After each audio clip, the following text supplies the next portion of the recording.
you can hire somebody the day they start working. They're like, this is not for me, because hiring costs money. And this is why they let other people walk on water, essentially, because they can't find a replacement on time. If somebody good comes in, I will hire these people because I'm always hiring. If you have too many, then you can expand. There's always work at FedEx, so I'm always hiring. Have that mentality. Never say no. Hey guys, welcome back. Today we're going to be talking more about the payroll and employees in general, how to recruit them, types of individuals, types of drivers that you might have. We've seen it all with, we have 155 employees right now currently. Been doing it for 13 and a half years.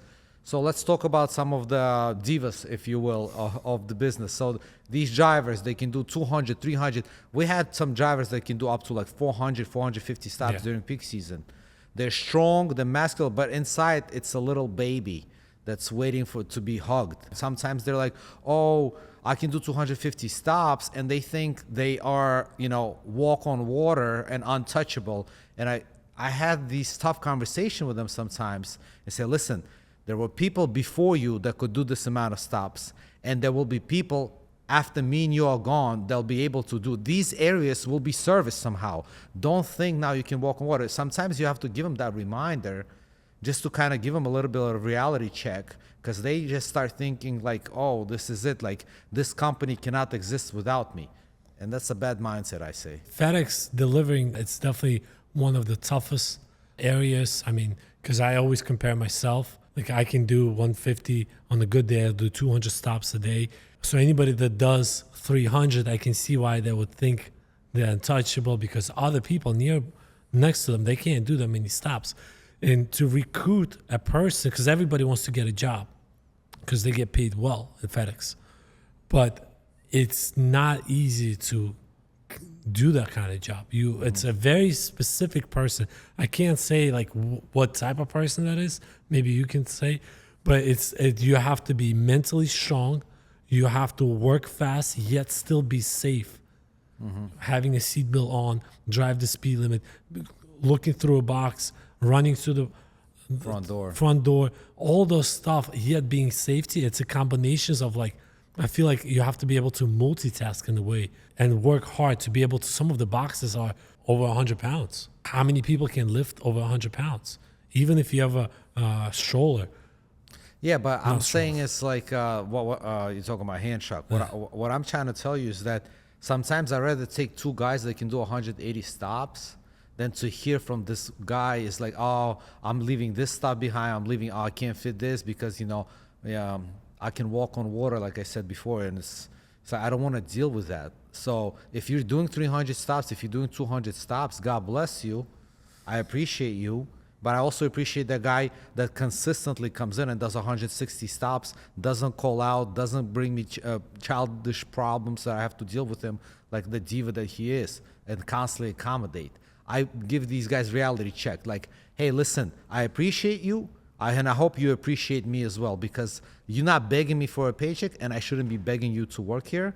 So it should be a mutual respect where, sometimes I'd rather just have two guys that can do 160 stops, to be honest with you. So I'm sure there's a lot of people out there that deal with the same issues. What I want to tell you guys, don't let these people bully you into submission where it's like they make you believe that your business depends on them. I think it's a very solid conversation that needs to happen, and a lot of people are avoiding that tough conversation because they're scared that they might walk out or something else, or somebody else, some other contractors is gonna grab that individual. I wanna tell you something, that you're gonna be all right if they walk, trust me. Hey guys, sorry to interrupt this video. I want to talk about a really good tool that I use daily called fleetwage.com. It helps me calculate payroll for my 165 drivers that I have across 6 terminals and 12 CSAs. It does it in less than a minute. It also helps me write the drivers up. It helps me to look over my expense per stop, track my fuel. It's a dashboard that I use daily, and I recommend over 100 contractors and counting using it today. Check it out, fleetwage.com.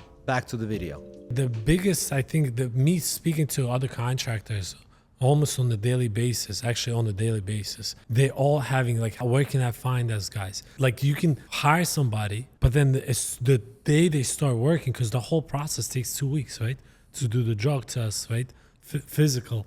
Probably longer than that, yeah. Yeah. So, I mean, that's the best case scenario, 2 weeks. They get the first day, they're like, this is not for me. Then they go searching, because hiring costs money. Right. So like, what's the best strategy? And this is why they let other people walk on water, essentially, be untouchable, because they can't find a replacement on time.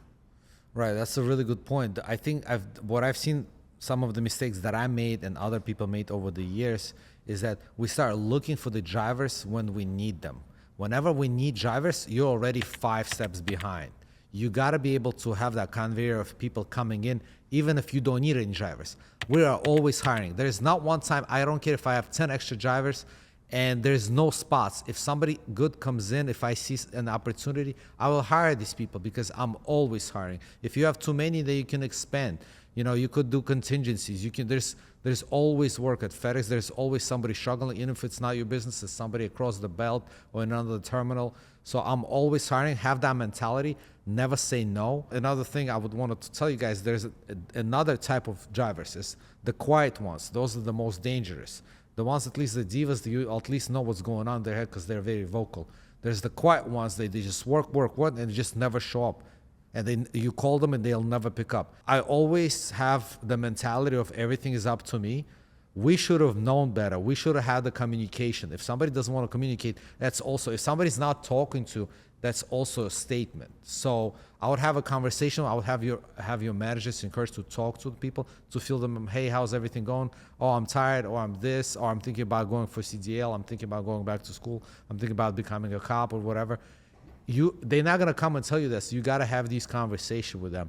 So if you know that, and then even if they don't tell you, I always bring up, hey guys, if this is not for you, I understand that. Listen, I hope we work out together, but if you don't work for me for the rest of your life, trust me, I'm not gonna be upset. But it's good to have that conversation.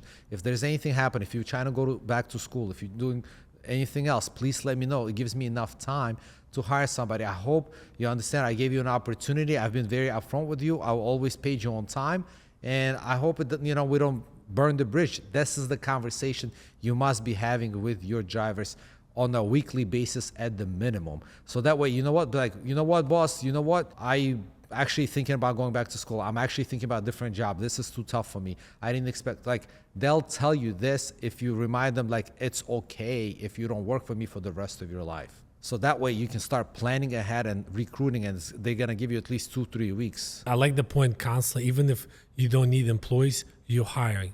This is not your traditional business. It's a high turnover, yeah. If we need somebody, we're not looking for people, right? If we don't need them. But in FedEx, you do. You constantly look, because there's always somebody that's doing late pickups. The ILS percentage is low. You want to start looking into possibly replacing them with a good apples. Yep. I hope this was valuable to you guys. If you guys like this episode, please like and comment below and let us know exactly what you guys want us to talk about next.